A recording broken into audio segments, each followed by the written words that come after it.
Hi ಗೆಳೆಯರೆ, ಇವತ್ತಿನ ವಿಡಿಯೋದಲ್ಲಿ ಸಮ್ ಎಫ್ ಫಾರ್ಮುಲಾ ಬಗ್ಗೆ ತಿಳಿದುಕೊಳ್ಳೋಣ. ಸಮ್ ಎಫ್ ಫಾರ್ಮುಲಾ ನಾವು ಎಲ್ಲಿ ಯೂಸ್ ಮಾಡ್ತೀವಿ ಮತ್ತು ಏತಕ್ಕೋಸ್ಕರ ಯೂಸ್ ಮಾಡ್ತೀವಿ ಅಂತ ಈ ವಿಡಿಯೋದಲ್ಲಿ ತಿಳಿದುಕೊಳ್ಳೋಣ. ನೋಡಿ ಗೆಳೆಯರೆ, ಇಲ್ಲಿ ನಿಮಗೊಂದು ನಾನೊಂದು ಡೇಟಾ ಶೀಟ್ ಕ್ರಿಯೇಟ್ ಮಾಡಿದ್ದೀನಿ.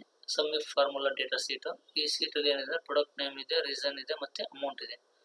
ಸೊ ನಾವಿಲ್ಲಿ ಏನು ತಿಳ್ಕೊಂಡ್ರೆ, ನಾನು ಆಲ್ರೆಡಿ ಇಲ್ಲಿ ಹೈಲೈಟ್ ಮಾಡಿದ್ದೀನಿ ಕೀಬೋರ್ಡ್. ಇಲ್ಲಿ ಪ್ರಾಡಕ್ಟ್ ನೇಮಲ್ಲಿ ಯಾವ ಪ್ರಾಡಕ್ಟ್ ಇದೆ ಅಂದರೆ ಕೀಬೋರ್ಡ್ ಇದೆ, USB ಮೌಸ್ ಇದೆ, ಸೊ ಮಾನಿಟರ್ ಇದೆ, RGB ಕೀಬೋರ್ಡ್ ಇದೆ ಮತ್ತು ಕೀಬೋರ್ಡ್ ಇದೆ.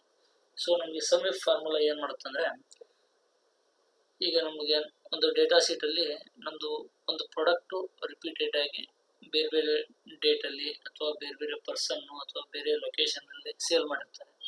ಸೊ ಅದರದ್ದು ಡೇಟಾ ಟೋಟಲ್ ನನಗೀಗ ಕೀಬೋರ್ಡ್ದ ಡೇಟಾ ಇಲ್ಲಿ ನನಗೆ ನೀವು ನೋಡ್ತಾ ಇದ್ರಿ, ಕೀಬೋರ್ಡ್ ಇಲ್ಲಿ 2 ಟೈಮ್ಸ್ ರಿಪೀಟ್ ಆಗಿದೆ. ಸೊ ಟೋಟಲಿ ಕೀಬೋರ್ಡು ಎಷ್ಟು ಸೇಲ್ ಆಗಿದೆ ಮತ್ತು ಎಷ್ಟು ಅಮೌಂಟಿಗೆ, ಟೋಟಲ್ ಅಮೌಂಟ್ ಎಷ್ಟು ಕೀಬೋರ್ಡ್ದು ಸೇಲ್ ಆಗಿದೆ ಅಂತ ನಾವು ಪರ್ಟಿಕ್ಯುಲರ್ ಆಗಿ ನೋಡೋಕ್ಕೋಸ್ಕರ ನಾವು ಈ ಸಮ್ ಎಫ್ ಫಾರ್ಮುಲಾನ ಯೂಸ್ ಮಾಡ್ತೀವಿ. ಸೊ ಈ ಸಮ್ ಎಫ್ ಫಾರ್ಮುಲಾನ ಹೇಗೆ ಯೂಸ್ ಮಾಡೋದು ಅಂತ ಈ ವಿಡಿಯೋದಲ್ಲಿ ತಿಳ್ಕೊಳ್ಳೋಣ. ನಿಮಗೆ ಈ ಸಮ್ ಎಫ್ ಫಾರ್ಮುಲಾ ಎತ್ತಕ್ಕೋಸ್ಕರ ಯೂಸ್ ಮಾಡ್ತಾರೆ ಅಂತ ನಿಮಗೆ ಈಗ ಗೊತ್ತಾಯಿತು ಅನ್ಕೊತೀನಿ. ಸೊ ಅದನ್ನ ಫಾರ್ಮುಲಾ ಹಾಕಿ ಹೇಗೆ ನಾವು ಕಂಡುಹಿಡಿಯೋದು ಅಂತ ಈಗ ಫಾರ್ಮುಲಾ ಯೂಸ್ ಮಾಡ್ಕೊಂಡು ನೋಡೋಣ. Is equal to SUMIF. Okay, ಇವಾಗ ರೇಂಜ್ ಅಂತ ಕೇಳುತ್ತೆ. ನಿಮಗೆ ಯಾವುದು ಅದರ ಡೇಟಾ ಬೇಕಲ್ವಾ, ಸೊ ಎಲ್ಲಿಂದ ಬೇಕು ಫುಲ್ ಆ ಡೇಟಾನ, ಆ ರೇಂಜ್ ಏನಿದೆಯಲ್ಲ ಫುಲ್ ಸೆಲೆಕ್ಟ್ ಮಾಡಿ. ಓಕೆ, ಸೆಲೆಕ್ಟ್ ಮಾಡಿ ಮತ್ತು ಕಾಮ ಕ್ರೈಟೇರಿಯಾ ಅಂದರೆ ನಿಮಗೆ ಪರ್ಟಿಕ್ಯುಲರ್ ಆಗಿ ಯಾವ ಪ್ರಾಡಕ್ಟ್ ಅದು ನಿಮಗೆ ರಿಸಲ್ಟ್ ಬೇಕು, ಅಮೌಂಟ್ ಬೇಕು. ಓಕೆ, ಸಮ್ ಆಗಿ ನಿಮ್ಗೆ ಅಮೌಂಟ್ ಬೇಕಲ್ಲ, ಅದನ್ನು ನೀವು ಕ್ರೈಟೇರಿಯಾ. ಅದಕ್ಕೆ ನಾನು ಇಲ್ಲಿ ಎಂಟಿ ಸೆಲ್ ಸೆಲೆಕ್ಟ್ ಮಾಡಿದ್ದೀನಿ. ಈ ಎಂಟಿ ಸೆಲ್ ಯಾಕೆ ಸೆಲೆಕ್ಟ್ ಮಾಡಿ ಅಂತ ನಿಮ್ಗೆ ಹೇಳ್ತೀನಿ ಮುಂದೆ. ಹಾಗೆ ಸಮ್ ರೇಂಜ್ ಅಂದರೆ ನೀವು ಈ ಟೋಟಲ್ ಅಮೌಂಟ್ ಏನಿರುತ್ತಲ್ಲ ಆ ಸಮ್ ರೇಂಜ್ನ ಯಾವುದು ನಿಮ್ಗೆ ಸಮ್ ಆಗ್ಬೇಕಲ್ವ ಆ ರೇಂಜ್ನ ಸೆಲೆಕ್ಟ್ ಮಾಡಿ ಬ್ರ್ಯಾಕೆಟ್ ಕ್ಲೋಸ್ ಮಾಡಿ ಎಂಟರ್ ಮಾಡಬೇಕು. ಸೊ ನಿಮ್ಗೆ ಇಲ್ಲಿ ಅಮೌಂಟು 0 ತೋರಿಸ್ತಾ ಇದೆ. ನಾನು ನಿಮ್ಗೆ ಹೇಳಿದೆ, ಈಗ ನಾನು ಈ ಪ್ರಾಡಕ್ಟ್ ನೇಮ್ ಅಂದರೆ SL ಯಾಕೆ ನಾನು ಎಂಟಿ ಸೆಲ್ ಸೆಲೆಕ್ಟ್ ಮಾಡಿ ಅಂತ. ಈ ನಾನು ಎಂಟಿ ಸೆಲ್ಲಲ್ಲಿ ಏನು ನಾನು ಪ್ರಾಡಕ್ಟ್ ನೇಮ್ ಹಾಕ್ತೀನಲ್ಲ ಆ ಪ್ರಾಡಕ್ಟ್ನ ಅಮೌಂಟ್ ನಮಗೆ ಇಲ್ಲಿ ಡಿಸ್ಪ್ಲೇ ಆಗುತ್ತೆ. ನೋಡಿ, ಫಾರ್ ಎಕ್ಸಾಂಪಲ್ ಕೀಬೋರ್ಡ್.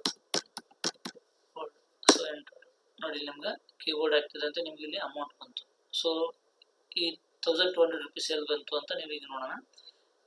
ಈಗ ನಿಮ್ಗೆ ಜಸ್ಟ್ ನಾನು ಹೈಲೈಟ್ ಮಾಡ್ತೀನಿ. ಓಕೆ, ಇಲ್ಲಿ ಕಾಣ್ತಾ ಇದೆ ಕೀಬೋರ್ಡು. ಒಂದು ಕೀಬೋರ್ಡು 1000 ರೂಪೀಸ್ ಸೇಲ್ ಮಾಡಿದ್ದಾನೆ, ಮತ್ತು ಹಾಗೆ ಇನ್ನೊಂದು ಕೀಬೋರ್ಡ್ ಏನು ಮಾಡಿದ್ದಾನೆ 200 ರೂಪೀಸ್ ಸೇಲ್ ಮಾಡಿದ್ದಾನೆ. ಸೊ 1000 ಪ್ಲಸ್ 200 1200 ರೂಪೀಸ್ ನಿಮ್ಗೆ ಇಲ್ಲಿ ಆನ್ಸರ್ ಬಂತು. ಸೊ ನೋಡಿ, ಹಾಗೆ ನೀವು ಈ ಡೇಟಾ ರೇಂಜಲ್ಲಿ ಮತ್ತೆ ಇಲ್ಲಿ ಯಾವುದಾದ್ರು ಕೀಬೋರ್ಡ್ ಇದೆಯಾ ನೋಡಿ. ಇಲ್ಲಿ ಒಂದಿದೆ ಕೀಬೋರ್ಡು, ಮತ್ತು ಇಲ್ಲಿ RGB ಇದೆ, ಇದು ಸಪ್ರೇಟ್ ಆಗುತ್ತೆ, ಇದನ್ನು ನಾವು ಕೌಂಟ್ ತೊಗೊಳ್ಳಲ್ಲ. ಸೊ ಇದನ್ನು ನಾವು ಹೆಂಗೆ ಆ್ಯಡ್ ಮಾಡ್ಬೇಕಂತ ನೆಕ್ಸ್ಟು ನೋಡೋಣ. ಸೊ ಕೀಬೋರ್ಡ್ 2 ಟೈಮ್ಸ್ ಬಂದಿದೆ. ಸೊ ಇದು ಟೋಟಲ್ ಅಮೌಂಟ್ ನಮಗೆ ಇಲ್ಲಿ ಎಕ್ಸ್ಟ್ರಾಕ್ಟ್ ಆಗಿ 1200 ಬಂದಿದೆ. ಈಗ ನಾವು ಮೌಸ್ ನೋಡೋಣ. ಮೌಸ್ ಇಲ್ಲಿ ಎಷ್ಟು ಟೈಮ್ ಆಗಿ ಬಂದಿದೆ, 1 ಟೈಮ್ ಬಂದಿದೆ. ಹಾಗೆ ಮಾನಿಟರ್ ಎಷ್ಟು ಟೈಮ್ ಇದೆ, 1 ಟೈಮ್ ಇದೆ. ಸೊ ಇಲ್ಲಿ ನಾವು ಜಸ್ಟ್ ಮೌಸ್ನ ಸೆಲೆಕ್ಟ್ ಮೌಸ್ ಟೈಪ್ ಮಾಡೋಣ, ಮೌಸ್ನ ಸೆಲೆಕ್ಟ್ ಮಾಡೋಣ. ಜಸ್ಟ್ ನೋಡಿ, ಇಲ್ಲಿ ಮೌಸು ಎಷ್ಟಕ್ಕೆ 1000 ರೂಪೀಸ್ ಸೇಲ್ ಆಗಿದೆ. ಸೊ ನಮಗೆ ಮೌಸ್ನ ಅಮೌಂಟ್ ಬಂತು. ಸೊ ಈಗ ನಮಗೆ ಮಾನಿಟರ್ ಬೇಕು, ಮಾನಿಟರ್. ಓಕೆ, ಮಾನಿಟರ್ ಎಷ್ಟಕ್ಕೆ ಇದೆ, 400 ರೂಪೀಸ್ ಇದೆ. ನಿಮ್ಗೆ ಹಾಗೆ ಹೇಳಿದೆ, ಈಗ ಇಲ್ಲಿ ಮೌಸಲ್ಲಿ USB ಮೌಸ್ ಅಂತಿದೆ ಮತ್ತು ವೈರ್ಲೆಸ್ ಮೌಸ್ ಅಂತಿದೆ. ಸೊ ಈ ರೀತಿ ಬಂದಾಗ ನಮ್ಗೆ ಇದ್ರದ್ದೆಲ್ಲದು ಅಮೌಂಟು ಹೇಗೆ ಸಮ್ ಆಗಿ ನಮ್ಗೆ ಇಲ್ಲಿ ಡಿಸ್ಪ್ಲೇ ಆಗ್ಬೇಕು ಅನ್ನೋಕ್ಕೆ. ಸೊ ಅದಕ್ಕೆ ನೀವು ಒಂದು ಫಾರ್ಮುಲಾ ಇದು ಮಾಡಬೇಕು. ಸೊ ಅದನ್ನ ಹೇಗೆಂದರೆ ನಿಮ್ಗೆ ತಿಳಿಸ್ತಾ ಇದ್ದೀನಿ ನೋಡಿ. Is equal to SUMIF. Okay, so same range select ಮಾಡ್ಕೊಳ್ಳಿ. ನಿಮಗೆ ಬೇಕಾದಂಥ ಕ್ರೈಟೇರಿಯಾ ಯಾವ್ದು ಬೇಕು, ಯಾವ ಪ್ರಾಡಕ್ಟ್ ನಿಮಗೆ ಡೀಟೇಲ್ಸ್ ಬೇಕಾದ್ರೆ ಅದು ಸೆಲೆಕ್ಟ್ ಮಾಡ್ಕೊಳ್ಳಿ. ಆಮೇಲೆ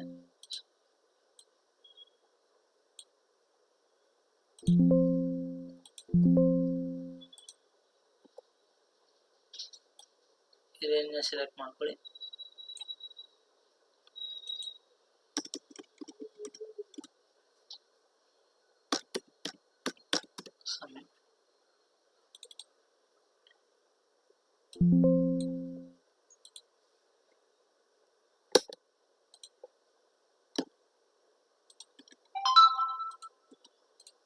ಜಸ್ಟ್ ಡಿಲೀಟ್ ನಾನು ಏನು ಹೈಲೈಟ್ ಮಾಡಿದ್ರೆ ಡಿಲೀಟ್ ಮಾಡ್ತಾ ಇದ್ದೀನಿ. ಸೊ ಇವಾಗ SUMIF okay range select ಮಾಡಿ, ನೀವು ಬೇಕಾದಂಥ ಕ್ರೈಟೇರಿಯಾನ ಸೆಲೆಕ್ಟ್ ಮಾಡಿ, ಅದಾದಮೇಲೆ ಸಮ್ ಅಮೌಂಟನ್ನು ನೀವು ಸೆಲೆಕ್ಟ್ ಮಾಡಿ, ಬ್ರಾಕೆಟ್ ಕ್ಲೋಸ್ ಮಾಡಿ, ಎಂಟರ್ ಮಾಡಿ.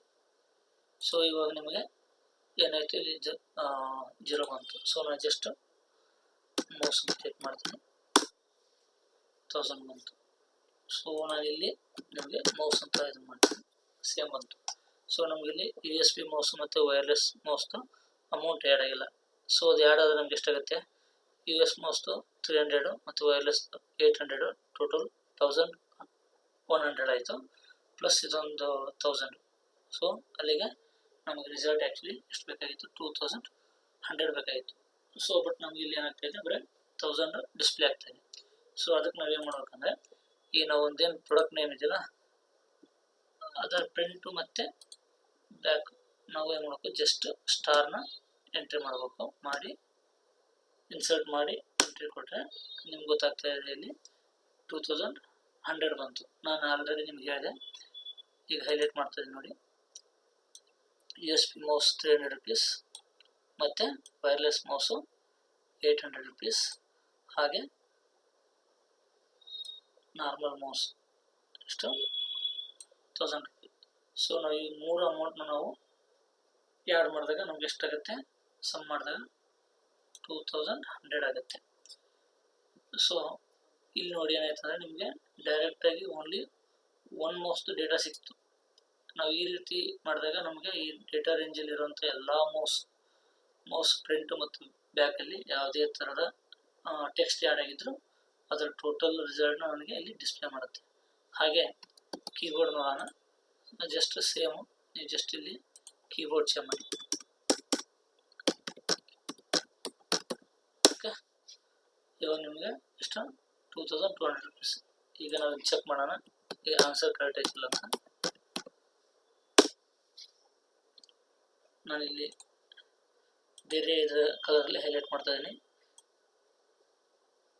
ಕೀಬೋರ್ಡ್ 1000 ಮತ್ತು ಇಲ್ಲಿದೆ ಕೀಬೋರ್ಡ್ ನೋಡಿ, RGB ಕೀಬೋರ್ಡು ಎಷ್ಟಿದೆ, 400 ಇದೆ, 1400 ಆಯಿತು. ಮತ್ತು ನಿಮ್ಗೆ ಇನ್ನೆಲ್ಲಿ ಕೀಬೋರ್ಡ್ ಇದೆ,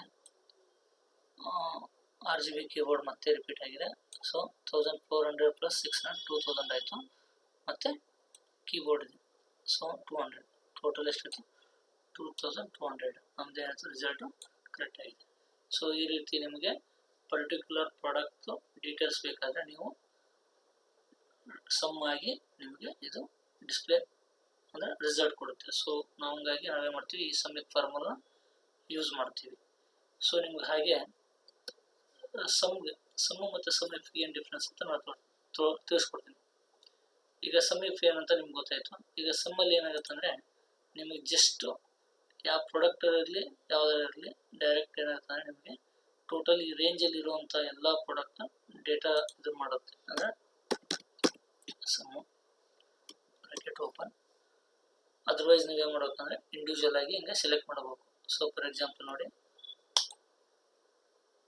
ಇದು ಒಂದು ಸೆಲೆಕ್ಟ್ ಮಾಡಿದೆ. ಸೊ ಮತ್ತೆ ನಾನು ಪ್ಲಸ್ ಅಂತ ಇದು ಮಾಡಿ ಮತ್ತೆ ಸೆಲೆಕ್ಟ್ ಮಾಡಬೇಕು. ಸೊ ಆವಾಗ ನಮಗೆ 1200 ಬರುತ್ತೆ. ನಾನು ಬಟ್ ಇಲ್ಲಿ ಪ್ರಾಡಕ್ಟ್ ನೇಮ್ ಹಾಕಿಬಿಟ್ಟಲ್ಲಿ ಅದು ಆ ರಿಸಲ್ಟ್ ನಿಮಗೆ ಸಮ್ಮಲ್ಲಿ ಸಿಗೋದಿಲ್ಲ. ಕ್ಲಿಯರಾ? ಸಪೋಸ್ ನಾನು ಈ ಸಮ್ಮಲ್ಲಿ ಏನು ಮಾಡ್ತೀನಿ, ಡೈರೆಕ್ಟಾಗಿ ನಾನೀಗ ಡೇಟಾ ರೇಂಜ್ ಸೆಲೆಕ್ಟ್ ಮಾಡಿದರೆ, ಸೊ ಹಿಂಗೆ ಸೆಲೆಕ್ಟ್ ಮಾಡಿದರೆ, ಸೊ ಸೆಲೆಕ್ಟೆಡ್ ಅಮೌಂಟು ಸಮ್ ಆಗಿ ನಿಮಗೆ ಡೇಟಾ ಸಿಗುತ್ತೆ.